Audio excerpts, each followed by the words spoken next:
My dear students of HHBM first year under BTEB, welcome to online English class of HHBM first year. Lectured by me, MD Tariqul Islam Konok, lecturer in English, HHBM, Shohid Ziaur Rahman Degree College, Jamalpur.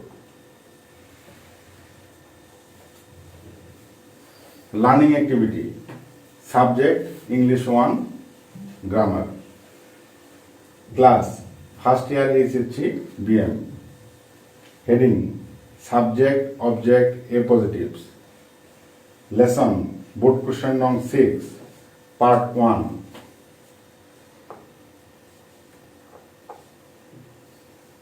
Subject Bangla হচ্ছে কর্তা বা উদ্দেশ্য। Sentence structure subject, verb, object. Every sentence has 3 parts. Number 1 subject, number 2 verb, number 3 object or extension. Our today's topic is subject. Subject can be noun or pronoun. It stands on the beginning of the sentence. Definition. A subject is the person or thing that is doing an action. That means subject does something in the sentence.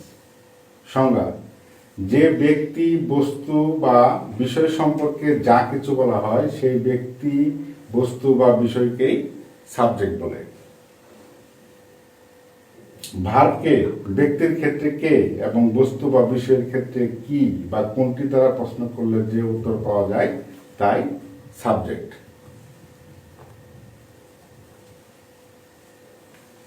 একটি sentence থেকে সহজে subject বের করার পদ্ধতি। Noun as subject. Subject noun হতে পারে, যেমন নিবিড় ইজ মাই সান। নিবিড় এখানে বাক্যের শুরুতে আছে, আমরা জানি সাবজেক্ট বাক্যের শুরুতে থাকে, নিবিড়টা হচ্ছে এখানে subject. Pronoun as subject. Pronoun subject থাকতে পারে, হি ইজ 15 years old। এখানে হিটা জানি প্রনাউন এবং বাক্যের শুরুতে আছে, এটা subject. Adjective as subject. The poor are helpless. এখানে পোর শব্দটা অ্যাডজেক্টিভ এবং এর আগে দি দেওয়ার জন্য এটা নাউন রূপ ধারণ করেছে। দ্য পোর এখানে অ্যাডজেক্টিভ সাবজেক্ট আকারে আছে এবং নাউনের কাজ করার জন্য এটা subject. Adverb as subject. Now is the time for reading. Now এটা সময় নির্দেশ করতেছে এবং এই শব্দটা হচ্ছে অ্যাডভার্ব, মূলত অ্যাডভার্ব, কিন্তু এখানে নাউনের কাজ করতেছে এবং বাক্যের শুরুতে থাকার জন্য এটা সাবজেক্ট। Phrase as subject. আমরা ফ্রেজ জানি যে ফ্রেজ হচ্ছে শব্দগুচ্ছ। The colour of her eyes is blue. এখানে ইজটা ভার্ব এবং ভার্বের আগের সম্পূর্ণ অংশটা এখানে সাবজেক্ট অংশ, এর ভিতরে হেড ওয়ার্ড হচ্ছে দি কালার। এখানে দি কালারের নিচে দাগ দেব, এই অংশটা হচ্ছে আমার নাউন আকারে আছে এবং এটা subject. Clause as subject. Clause মানে হচ্ছে বাক্যাংশ, যেখানে একটা সাবজেক্ট এবং একটা ভার্ব থাকে ক্লজের ভিতরে, যেমন that man is blind is known to me. এখানে ক্লজ হচ্ছে that man is blind. That ম্যানটা সাবজেক্ট, ইজটা এখানে ভার্ব এবং ব্লাইন্ডটা এখানে এক্সটেনশন হিসেবে আছে।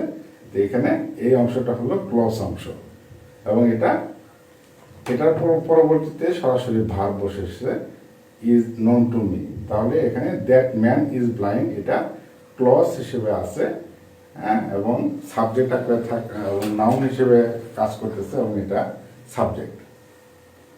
Infinitive as subject. ইনফিনিটিভ মানে হচ্ছে টু প্লাস ভার্বের প্রেজেন্ট ফর্ম, যেমন এখানে দেওয়া আছে টু এর ইজ হিউম্যান। এখানে টু এর পরে এর শব্দটা হচ্ছে ভার্ব, ভার্বের প্রেজেন্ট ফর্ম। তো টু এরটা ইনফিনিটিভ এবং এটা বাক্যের শুরুতে থাকার জন্য এটা নাউন হিসেবে সাবজেক্টের কাজ করছে। জিরান্ডের সাবজেক্ট, জিরান্ড হচ্ছে ভার্বের সাথে আইএনজি যুক্ত ফর্ম।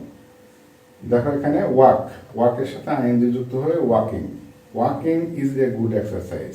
তো এখানে ওয়াকিং শব্দটা এটা জিরান্ড এবং বাক্যের শুরুতে থাকার জন্য নাউন রূপে এটা সাবজেক্ট হিসেবে কাজ করতেছে। কাজেই হ্যাঁ, আমরা বিভিন্ন রকমের আমরা সাবজেক্ট পেতে পারি, সেটা নাউন আকারে অথবা প্রোনাউন আকারে। ভিন্ন ভিন্ন সেন্টেন্সে সাবজেক্ট বাক্যের ভিন্ন ভিন্ন স্থানে বসতে পারে। এখানে অর্থ অনুযায়ী যে সেন্টেন্স 5 প্রকার এই হিসেবে আমি বর্ণনা করেছি। অ্যাসার্টিভ সেন্টেন্স, অ্যাসার্টিভ সেন্টেন্সে আমরা জানি যে সাধারণত গঠন অনুযায়ী সাবজেক্ট, ভার্ব এবং অবজেক্ট যে সেন্টেন্স স্ট্রাকচারটা সেই অনুযায়ী অ্যাসার্টিভ সেন্টেন্সে থাকে। যে শুরুতে সাবজেক্ট, দ্য টিচার, এটা subject, teaches us through online. যেখানে দ্য টিচারটা নাউন এবং এটা বাক্যের শুরুতে আছে এবং এটা সাবজেক্ট।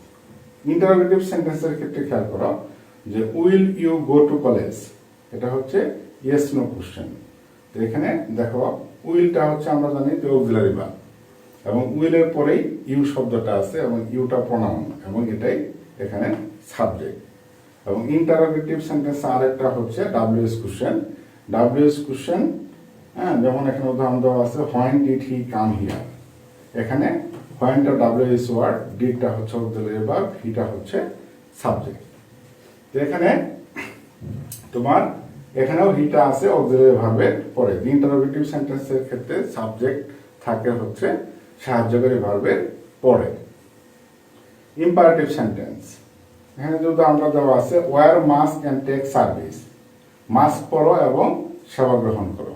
এখানে সাবজেক্ট ইউ উজ্জ আছে, মানে তুমি মাস্ক পরো এবং সেবা গ্রহণ করো, এখানে ইউ শব্দটা উজ্জ আছে। তো এটা হচ্ছে ইউটা আমরা জানি সেকেন্ড পার্সন। আবার ফার্স্ট পার্সন এবং থার্ড পার্সনের বেলায় ইম্পারেটিভ সেন্টেন্সে লেট দ্বারা শুরু হয়, যেমন let him do the work. এখানে লেট মি হতে পারে, লেট দেম হতে পারে, লেট হার হতে পারে। তো এখানে এখানে লেটের পরে যে হিম শব্দটা আছে এটা অবজেক্টিভ ফর্মে আছে, কিন্তু এটাই এখানে সাবজেক্ট রূপে আছে, সাবজেক্ট হিসেবে কাজ করতেছে। অপারেটিভ সেন্টেন্সের বেলায় শুরুতে মে, মে ইউ বি হ্যাপি। এখানে আমরা জানি অপারেটিভ সেন্টেন্স শুরু হয় মে দ্বারা এবং মেয়ের পরে ইউটা হচ্ছে এখানে সাবজেক্ট। এক্সক্লামেটরি সেন্টেন্স, এটা স্ট্রাকচারটা খেয়াল করো যে how nice hour online class is. এখানে ইজটা হচ্ছে ভার্ব এবং ভার্বের আগে যে আছে আওয়ার অনলাইন ক্লাস, এটাকে নিচে দাগ দেওয়া আছে। তো আওয়ার অনলাইন ক্লাস এই অংশটা হচ্ছে সাবজেক্ট। আরেকটা অংশ দেখো যে what a beautiful girl she is. এখানে ইজটা হচ্ছে ভার্ব এবং ইজের আগের শি অংশটা হচ্ছে সাবজেক্ট। তাহলে এক্সক্লামেটরি সেন্টেন্সের বেলায় সাবজেক্ট থাকে হলো শেষের দিকে ভার্বের আগের অংশে এবং তার আগে থাকে অবজেক্ট বা এক্সটেনশন অংশটা সবার শুরুতে থাকে। হ্যাঁ, তো এই অনুযায়ী তোমার দেখতেছো যে সেন্টেন্স ভেদে সাবজেক্টের অবস্থান ভিন্ন ভিন্ন জায়গায় আছে। নেক্সট দেখো অবজেক্ট, কর্ম। অবজেক্ট অর্থ হচ্ছে কর্ম। ডেফিনেশনটা কি? An object is somebody or something that receives an action. অর্থটা কি? সংজ্ঞা অনুযায়ী সাবজেক্ট যাকে আশ্রয় করে কর্ম সম্পন্ন করে তাকে অবজেক্ট বলে। মানে সাবজেক্ট যাকে আশ্রয় করে কর্ম সম্পাদন করে, মানে কাজটা সম্পন্ন করে, সেইটা হচ্ছে অবজেক্ট। যেমন এক্সাম্পল হিসেবে আই ইট রাইস, এখানে রাইস শব্দটা হচ্ছে অবজেক্ট। আবার রাজীব গেভ মি এ বুক, এখানে দেখো দুইটা নিচে দাগ দেওয়া আছে, মি একটা অবজেক্ট, এ বুক একটা অবজেক্ট। মিটা হচ্ছে ব্যক্তিবাচক অবজেক্ট, এ বুকটা হচ্ছে বস্তুবাচক অবজেক্ট। তো এখানে অবজেক্টটা আমরা জানি যে ভার্বের পরের অংশে থার্ড পজিশন। অবজেক্টের পজিশন একটা সেন্টেন্সের অংশ হচ্ছে পজিশন হচ্ছে থার্ড পজিশন। প্রথমে সাবজেক্ট 1 নম্বরে, ভার্ব 2 নম্বরে এবং অবজেক্ট বা এক্সটেনশন হলো পরবর্তী অংশে। তো অবজেক্ট হলো ভার্বের পরে পরেই থাকে। কাইন্ডস অফ অবজেক্ট, এখানে দেখো নাম্বার 1-এ দেওয়া আছে ডিরেক্ট অবজেক্ট। বস্তুবাচক অবজেক্ট থাকলে সেটা হচ্ছে direct object. He gave me a pen, এখানে হি গেভ মি, মিটা হচ্ছে ব্যক্তিবাচক অবজেক্ট আর এই পেনটা হচ্ছে বস্তুবাচক অবজেক্ট। হোয়াট দ্বারা প্রশ্নের প্রাপ্ত উত্তরটা হচ্ছে ডিরেক্ট অবজেক্ট। তাহলে এখানে ডিরেক্ট অবজেক্ট হচ্ছে বস্তুবাচক অবজেক্ট, মানে এ পেন। ইনডিরেক্ট অবজেক্ট, ব্যক্তিবাচক অবজেক্ট থাকলে সেটা হলো ইনডাইরেক্ট অবজেক্ট। তো এখানে he gave me a pen, এখানে মিটা হচ্ছে ব্যক্তিবাচক, আমাকে। তো এখানে হোম দ্বারা প্রশ্নের প্রাপ্ত উত্তরটা হচ্ছে indirect object. Retained object, passive ভয়েসে পরিবর্তনকালে দুইটি অবজেক্টের ক্ষেত্রে অপরিবর্তিত অবজেক্টটি হচ্ছে রিটেন্ড অবজেক্ট। এখানে একটা উদাহরণ দেওয়া আছে সেন্টেন্স অ্যাক্টিভ ভয়েস হিসেবে, he gave me a pen. এটাকে যদি তুমি প্যাসিভ ভয়েস করো তাহলে আমরা জানি অবজেক্টকে সাবজেক্ট করতে হয়, মিটাকে আই করলাম এবং সাহায্যকারী ভার্ব হিসেবে ওয়াজ, গিভের পাস্ট পার্টিসিপল গিভেন, এবং অবজেক্ট একটা বাড়তি অংশ হিসেবে এ পেন আছে।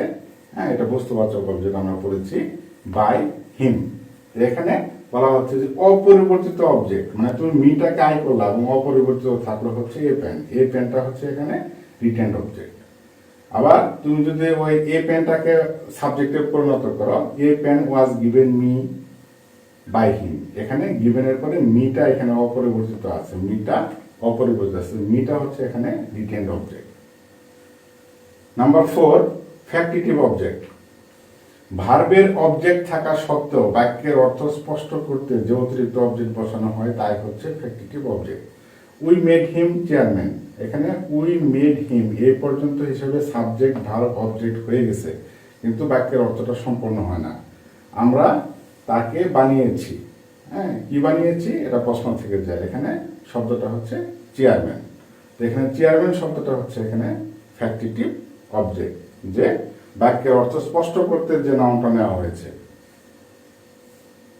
Number 5, cognate object. বাক্যের ক্রিয়া ও কর্ম সমজাতীয় হলে সেই অবজেক্টটি হচ্ছে cognate object. Rahim ran a race, এখানে আমরা রেন মানেও জানি দৌড়ানো এবং রেস মানে হচ্ছে দৌড়ানো, মানে বলা হচ্ছে ভার্ব মানে হচ্ছে ক্রিয়া, এবং রেস যেটা অবজেক্ট সেটা হচ্ছে কর্ম, মানে ক্রিয়া ও কর্ম সমজাতীয়। রেন অ্যান্ড রেস যেটা সমজাতীয় শব্দ হওয়ার জন্য এই রেস শব্দটা এখানে কগনেট অবজেক্ট। আই ফট এ ফাইট, এখানে ফট মানেও যুদ্ধ করা, ফাইট মানেও যুদ্ধ, মানে একটা ভার্ব আকারে এবং একটা নাউন আকারে আছে। তো এই ক্ষেত্রে ভার্বের পরের অংশে একই সমজাতীয় অর্থ হওয়ার জন্য এই ফাইটটা হচ্ছে এখানে কগনেট অবজেক্ট। আমরা পরীক্ষায় শুধু অবজেক্ট লিখবো অবজেক্টটা শেখার জন্য। Number 6, reflexive object. যে ভার্বের অবজেক্ট রূপে পজিটিভ প্রনাউন ব্যবহৃত হয় তাকে রিফ্লেক্সিভ অবজেক্ট বলে। রিফ্লেক্সিভ প্রনাউন, রিফ্লেক্সিভ প্রনাউন মানে সেলফযুক্ত যে প্রনাউনগুলা, myself, ourselves, yourselves, himself, herself, themselves, এরকম সেলফযুক্ত যে শব্দগুলো আছে সেগুলোকে বলা হয় রিফ্লেক্সিভ প্রনাউন। তো এই রিফ্লেক্সিভ প্রনাউনগুলো যদি ভার্বের পরে অবজেক্ট হিসেবে থাকে তখন আমরা সেটাকে বলবো রিফ্লেক্সিভ অবজেক্ট। যেমন দ্য ম্যান কিল হিমসেলফ, এখানে হিমসেলফ শব্দটা হচ্ছে reflexive object. Number 7, complementary object. কোনো অবজেক্ট এর পরে টু বি থাকলে সেই অবজেক্টকে সম্পূর্ণ করতে যে নাউন ব্যবহৃত হয় তাকে কমপ্লিমেন্টারি অবজেক্ট বলে। যেমন এখানে I know him to be a thief, আইটা সাবজেক্ট, নোটা ভার্ব, হিমটা অবজেক্ট, এখানে বাক্য সম্পূর্ণ হয়ে গেছে। এরপর আবার টু বি দিয়ে এ থিপ আরেকটা নাউন দেওয়া হয়েছে। এখানে হিমের নিচেও যদি তুমি দাগ দাও পরীক্ষার খাতাতে তাহলে সেটাও কিন্তু তোমার কারেক্ট, কিন্তু টু বি এর পরে এ থিপ এটাকে যদি তুমি উল্লেখ করো তাহলে এটা হচ্ছে তোমার কমপ্লিমেন্টারি অবজেক্ট। এখন তবে আরেকটা অংশ, এ পজিটিভস। দুটি নাউন পাশাপাশি বসে একই ব্যক্তি বা বস্তুকে বোঝালে দ্বিতীয় নাউনটি প্রথম নাউনটি সম্পর্কে অতিরিক্ত তথ্য প্রদান করলে দ্বিতীয় নাউনটি হচ্ছে এ পজিটিভ। এই এ পজিটিভ দেখো উদাহরণ দেখলে স্পষ্ট হবে যে subject S A positive. A positive যখন সাবজেক্ট আকারে বসে, যেমন mister Anis Ahmed headmaster of our school, মানে যিনি মিস্টার আনিস আহমেদ তিনি হেডমাস্টার অফ আওয়ার স্কুল, মানে একই ব্যক্তিকে নির্দেশ করছে এবং আনিস সম্পর্কে এই অতিরিক্ত তথ্য প্রদান করা আছে দুইটা কমা দ্বারা। আনিস আহমেদের পরে একটা কমা, হেডমাস্টার অফ আওয়ার স্কুল এরপরে একটা কমা দ্বারা। তাহলে এই অংশের নিচে আন্ডারলাইন দিবা তোমরা পরীক্ষায়, তাহলে সেটা হচ্ছে তোমার এ পজিটিভ। এটা আসে হলো বাক্যের সাবজেক্ট আকারে। আর অবজেক্ট এস এ পজিটিভ, মানে ভার্বের পরে অবজেক্ট আকারে যদি থাকে, যেমন দেখো we invited mister Jahid Hasan a great scientist of Bangladesh. Mister Jahid Hasan যিনি, তিনি হচ্ছেন a great scientist of Bangladesh. তাহলে এটা এ পজিটিভ। এ পজিটিভ কোনটা? অতিরিক্ত তথ্যটা, মেইন নাউনটা না। তো এখানে a great scientist of Bangladesh, এটা নিচে আন্ডারলাইন করবা, সেটা হচ্ছে তোমার a positive. Positive S A positive, positive pronoun যেগুলো আছে, যেমন তোমার আইয়ের positive my, your positive your, হিয়ের পজিটিভ হিজ, শিয়ের পজিটিভ হার, দেয়ের পজিটিভ দেয়ার। আবার কোনো নাউনের পজিটিভ হচ্ছে নাউনের সাথে অ্যাপোস্ট্রফি এস যুক্ত করলে, তো সেটা হচ্ছে পজিটিভ প্রনাউন। তো এখানে পজিটিভ প্রনাউনগুলো এ পজিটিভ। কিভাবে? I have read Nazrul the poets war, এখানে পয়েটের সাথে অ্যাপোস্ট্রফি এস যুক্ত করা আছে, এটাকে পজিটিভ আকারে ফর্মে আছে। এবং নজরুল যিনি নজরুল, তার কাজ সম্বন্ধে বলা হচ্ছে দি পয়েটস ওয়ার। এবং এই অতিরিক্ত তথ্যটা নিচে দাগ দেওয়া আছে, এবং এই অংশটা হচ্ছে A positive.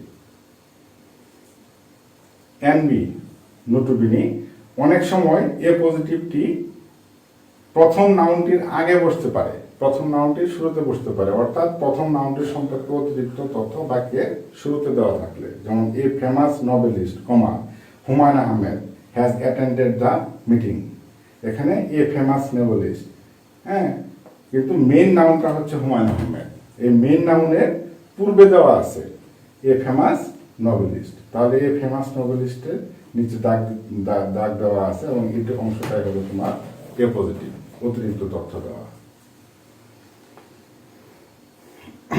Board question type দেখো, যে identify subject object a positive conditionals and modifiers from the following sentences. Mark হচ্ছে 0.5 করে, প্রতিটা 8টা আনসার করতে হবে।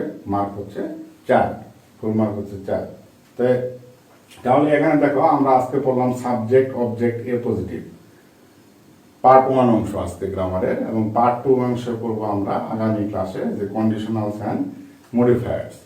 তো এখানে এই 3টা অংশ দিয়ে আমি উদাহরণগুলো দিয়েছি, 8টা উদাহরণ এখানে দিয়েছি। যেমন দেখো, we praised him for his good deed, এখানে বলছে অবজেক্ট কোনটা। তাহলে তোমার পরীক্ষার খাতাতে ইয়ে লিখে ফুল বাক্য লিখে ফেলবে, এবং অবজেক্ট অংশের নিচে দাগ দিবে। আমরা জানি বাক্যের শুরুতে থাকে সাবজেক্ট উই, প্রেসটা হচ্ছে ভার্ব, এবং হিমটা হচ্ছে অবজেক্ট। আমরা হিমের নিচে দাগ দেব। I do not like to read novel বলছে সাবজেক্ট, আইটা শুরুতেই আছে, এবং বাক্যের শুরুতেই প্রনাউন আকারে আছে, এবং আইয়ের নিচে দাগ দিলেই তোমার পরীক্ষায় উত্তরটা হয়ে গেল। C number, Kazi Nazrul our national poet is also called a rebel poet, A positive. তো এখানে আমরা জানি এ পজিটিভ হচ্ছে পাশাপাশি অবস্থান দুইটা নাউনের, হ্যাঁ, এবং একটা নাউন সম্পর্কে অতিরিক্ত তথ্য প্রদান করে যে অংশটা, সেটাই হচ্ছে এ পজিটিভ। তো এখানে কাজী নজরুল ইসলাম সম্পর্কে অতিরিক্ত তথ্য দেওয়া আছে, আওয়ার ন্যাশনাল পোয়েট, এবং দুইটা কমা দ্বারা আবদ্ধ করা আছে, সাবজেক্ট আকারে বসেছে। তো এখানে আওয়ার ন্যাশনাল পোয়েটের নিচে দাগ দিলে তাহলে তোমার উত্তরটা হয়ে গেল।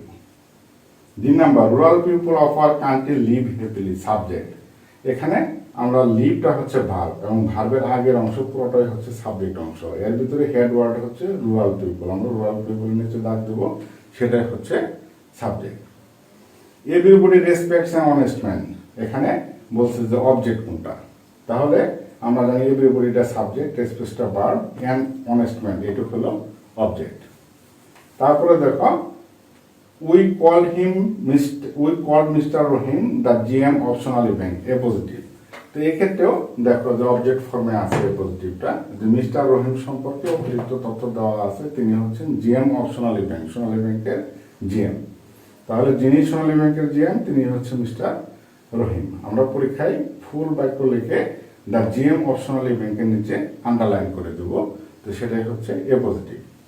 An honest man never tells a lie, এখানে সাবজেক্ট বলছে, সাবজেক্ট আমরা জানি বাক্যের শুরুতেই থাকে, তাহলে অ্যান অনেস্ট ম্যানটা হচ্ছে সাবজেক্ট, এবং অ্যান অনেস্ট ম্যান নিচে আমরা দাগ দেব।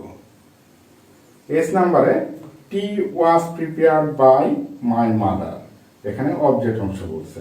এটা বেসিক ভয়েসের ফর্মে আছে, টিটা সাবজেক্ট, ওয়াজ প্রিপেয়ার্ড ভার্ব অংশ, বাই মাই মাদারটা হচ্ছে এখানে object. That is all for the day. Thank you for watching my class. Stay home, stay safe, stay healthy. Thank you.